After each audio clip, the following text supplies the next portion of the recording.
Kia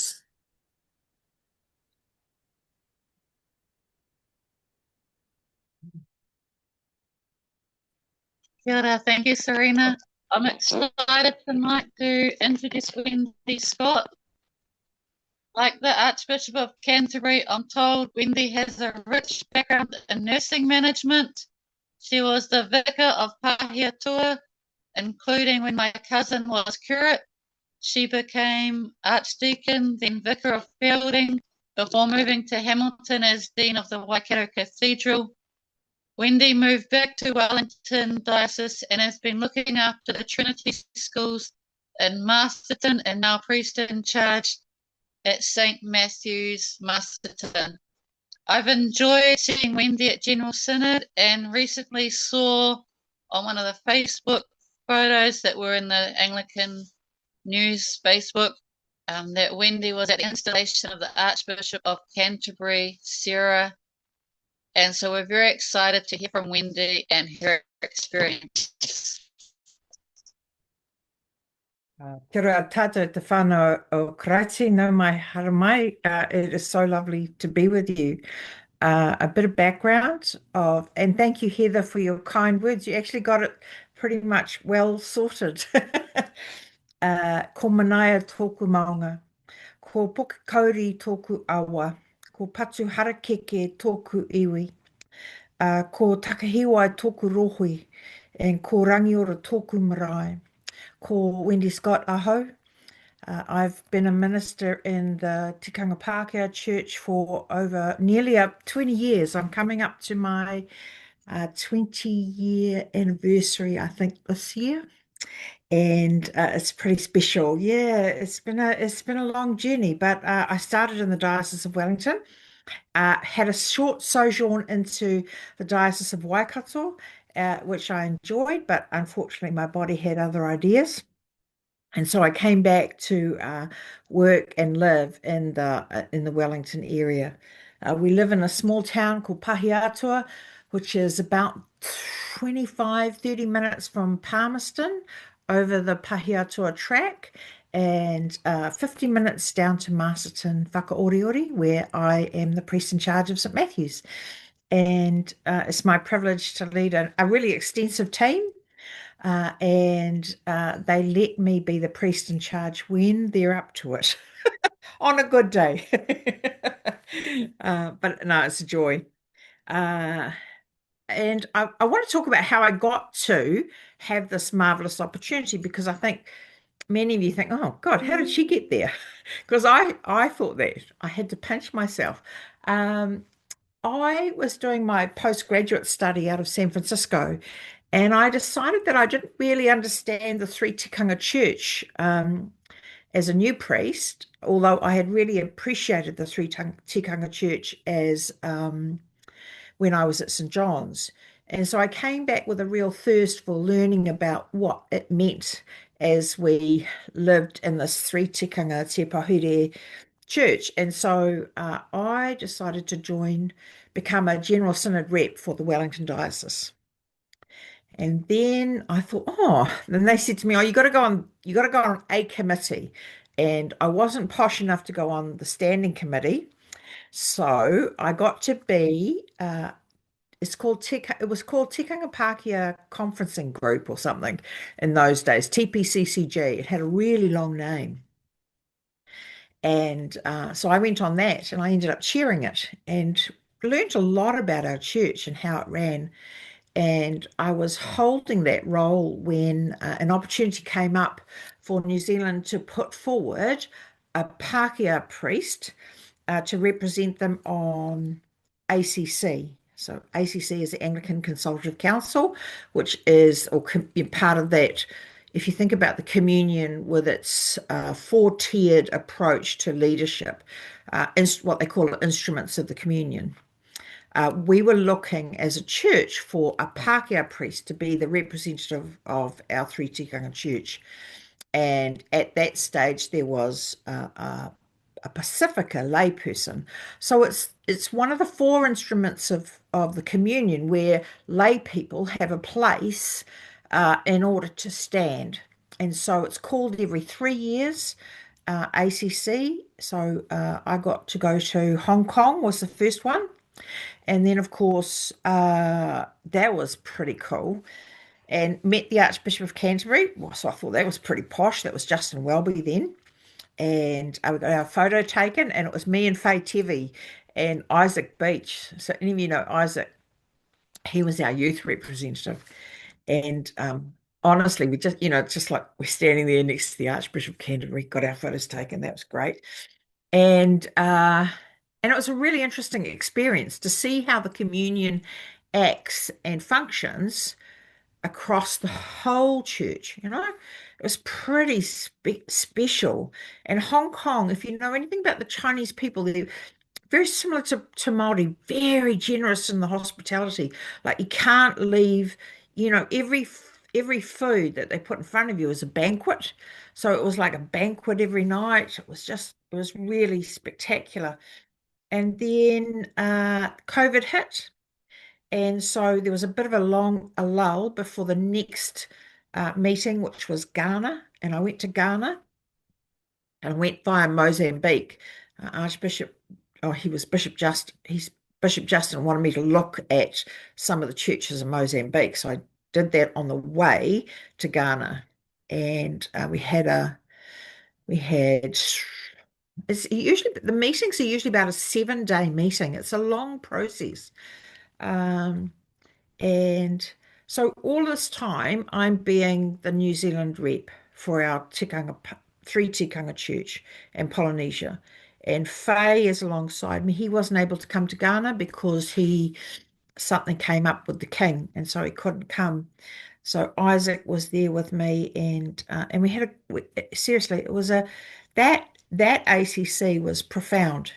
Uh, on the floor of Hong Kong, of that ACC, there was this massive raru around the question of same-sex blessings. Now, remember, when I was there in 2000, I don't know when it was, but we had already made that decision, and we had moved on from having made that decision as a general synod, Three Tikanga Church.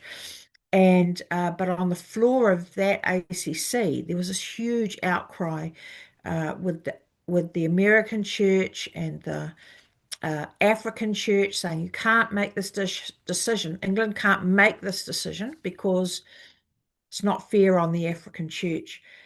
And so at the next ACC, there was a lot of if you've ever been to General Synod when there's a real issue, there's a lot of jostling on the floor of Synod. You know what I mean, eh? Hopefully there's some heads nodding. There's jostling on the floor, and there was pontificating. And most of the pontificators I find are men. And so there was this English priest next door to me who's sitting at my table, and he was very firm about the church's stance on same-sex blessings, and it shouldn't happen. It was, and he was looking for a fight. And so, oh, thank you. It's my cup of tea coming. And so he said, I'm going on standing committee and I'll sort them out. And I thought, oh, standing committee's pretty cool. Sounds pretty cool. And it's like our standing committee here for General Synod. You go and you're the synod in the meantime. And so I put my name down. I thought, what the heck? What the heck? I'll put my name down and see what happens. And sure enough, I got voted on standing committee, which was like, you're the people that run the ACO, the Anglican Communion Office, and the work of the Anglican Communion outside of ACC, because ACC only meets every 3 years. So this year in June, I'm going to Ireland, and it will be my final ACC. So this is a long-winded story of how I got to Canterbury, because the work of ACC, Standing Committee, is that we oversee the communion during those 3 years. And so every year for the last 3 years, I've been invited to the Anglican Communion Office in England, and always on the second day, the Archbishop of Canterbury comes with his team and he chairs the meeting for that day. And then we go to Lambeth Palace for dinner. Oh my goodness. So that was pretty cool. The first time I was like a bit of a stunned mullet, you know, bit of a stunned mullet because everything was new, and here I was sitting at the Archbishop of Canterbury's table, but it wasn't really his table because I'll tell you what, and this is a little trick for those of us who come from a Māori background. I was brought up on my family's marae, and I didn't know that I was any different other than all the Māori around me. Um, but we were sitting in this room and we put all our coats on this like tin chest. I thought it was just a chest. But it turns out I'd had my main meal and it was very nice. But he was talking during the meal and the meal had finished and said, "Oh, yeah, that's so and so in the corner." And it was a sarcophagus in the dining room. Jenny, can you imagine what I did? And I was, in that sense, it's very English. Like the English church is very English. And for those of us who come from a Māori or Pacifica background, when was the last time you ate with a dead body in the room? I know. I was horrified. So I just put my knife and fork down very politely, and the dessert came out. And I swear it looked absolutely amazing. But do you think I could eat it? No. They were doing renovations on the house on Lambeth Palace, so that's why we were in this room. But yeah, anyway. So so the second time we went there, and the day before our we were to meet with him. So he had resigned because of the safety issue in the English church, and he took the blame. He took responsibility and resigned his position early. He was due to resign. This would have been his last ACC in Belfast, just coming up. And so, but to give him his dues, he turned up the next day and chaired the meeting, and we went to dinner with him. And I sat next to him for the meeting, for the dinner, and we weren't in the room with the sarcophagus. I have to say, this time it was a different room, so I was able to have a full meal, and it was just such a privilege to offer to pray for him at the end of the meal because he'd had such, it had been brutal in the media for him, and then of course we had to appoint a new Archbishop of Canterbury. And so, standing committee, which was us, we got to choose five representatives for that process. And so, I was I was the person for this region. So the communion is broken up into five regions, and they have five archbishops who oversee those regions. So Archbishop Leonard in the Solomon Island, he is currently our archbishop, but it used to be Archbishop Philip. And anyway, we voted for Isaac. So Isaac was to be our regional representative when choosing the Archbishop of Canterbury. And so she was chosen and appointed, and we got an invitation. And I've got my official invitation here, and it's all gold and proper. And it says the Reverend Wendy Scott to the installation of the Right Honourable Sarah Mullally. So I booked my tickets and off I went. And Justin and I were supposed to fly together because he hates flying. And I said, "Oh, well, let's go together." But then, of course, the Iran-Iraq war came on and there was bombing and it was disaster. So in the end, I just said, "Mate, you're on your own. I'll see you. I'll meet you in Canterbury.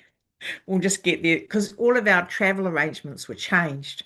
And they were desperate to have people turn up because, of course, so many places across the communion had said they wouldn't attend. And so that's how Standing Committee got an invitation.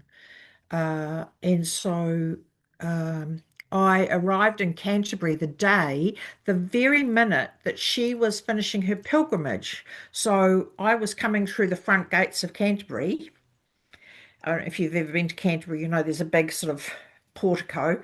And so I was coming through there and she was coming from the other direction. And I thought, oh, and there was televisions and there was bishops and there was archbishops and they were all dressed in their finery. The Lord Mayor of Canterbury was there, and I trudged in with my bag, and I thought, and they did this big speech and prayer, and then we just marched into Canterbury together. So I ended the pilgrimage with her. So funny. You just like I'm a little girl from Paiatua, right? And here I am, and there's just crowds and throngs of people. It was such a big thing. And so I'm trudging along behind with the rest of the pilgrims. I've just come from the train station, but they didn't need to know that.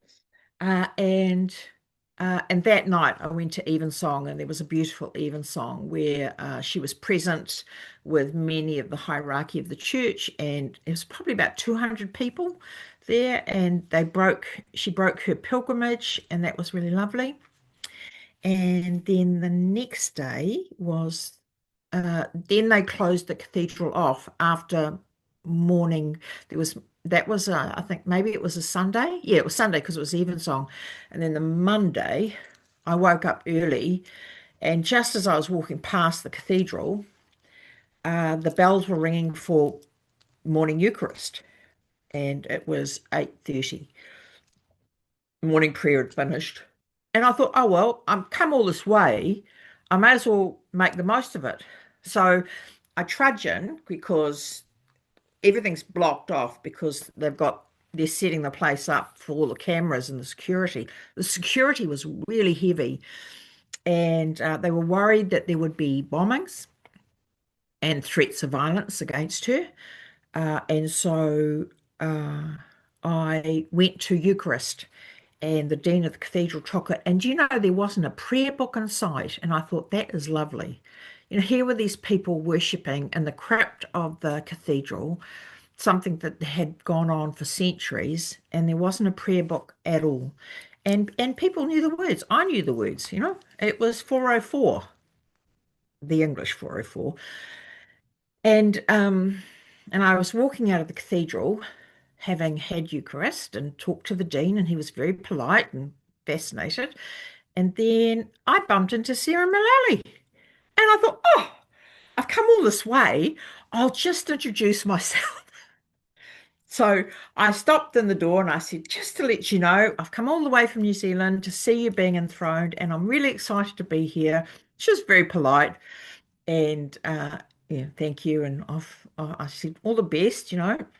And and then really it was just a case of the next day was when all the official things. So we had to go to have drinks with the Lord Mayor, and that was where we had to dress up nicely. So I had on my best bib and tucker, but it was so cold here that I just froze. That's okay. And it was just a really lovely time.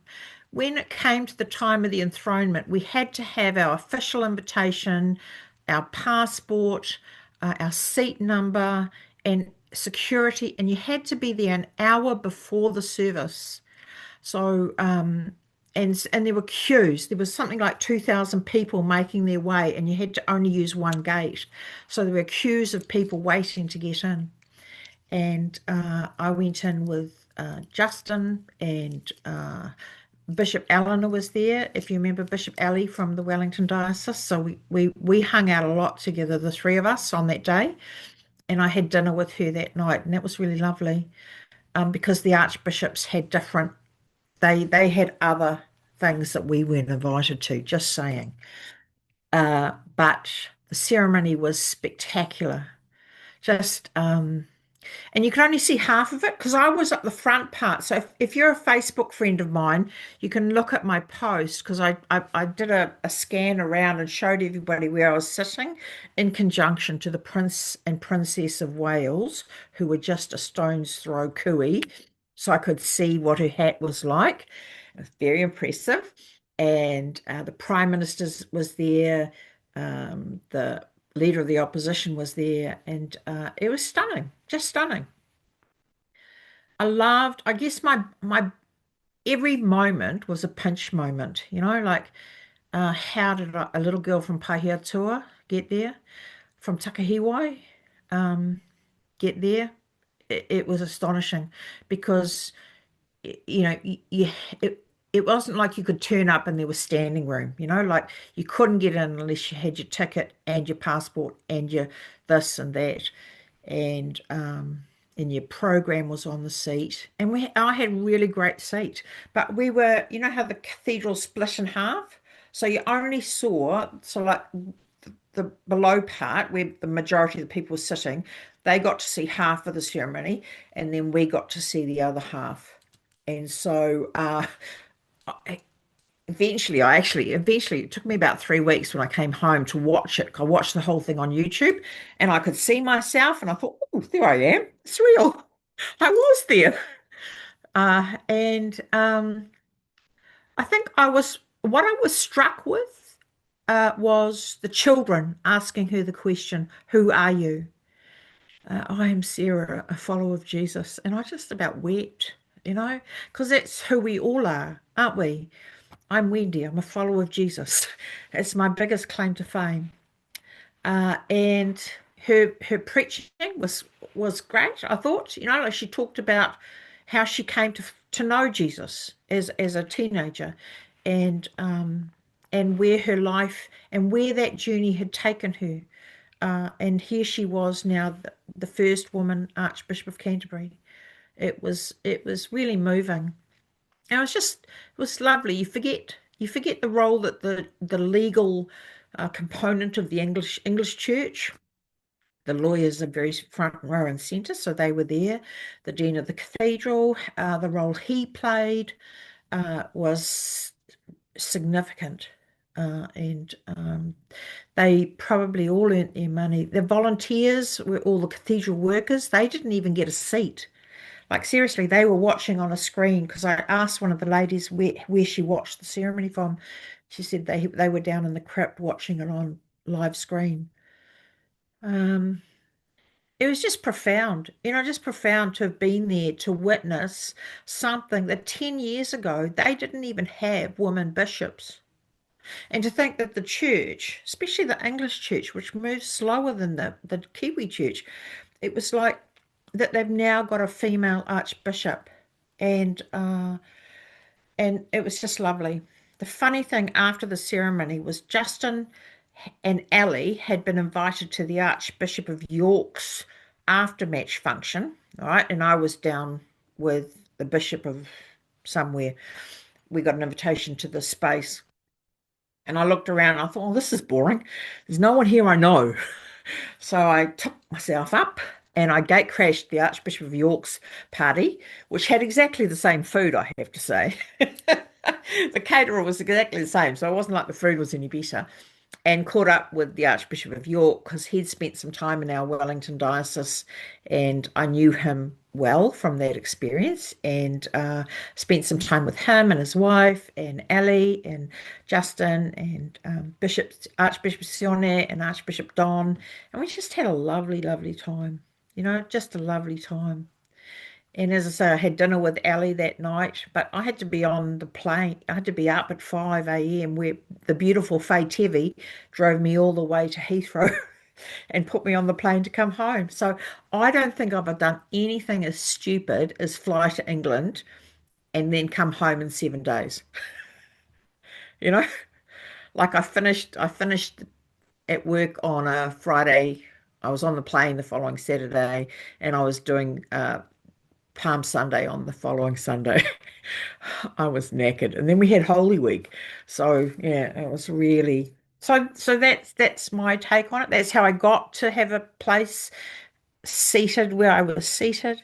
That's where I got to witness, I think, something so historical, that I I I sent everything to my family saying, "This is where your mother was. This is where your nana was."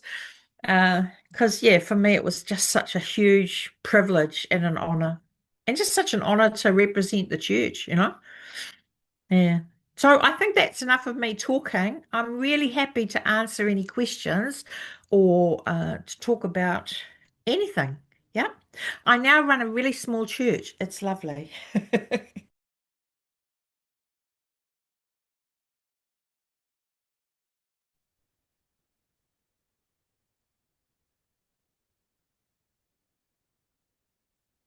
Thank you, Reverend Wendy. What's it? Paihia tour to the world. And then the next sense, Paihia tour will come to. Yeah. Yeah, thank you. Thank you for sharing. Family, now's your time to ask.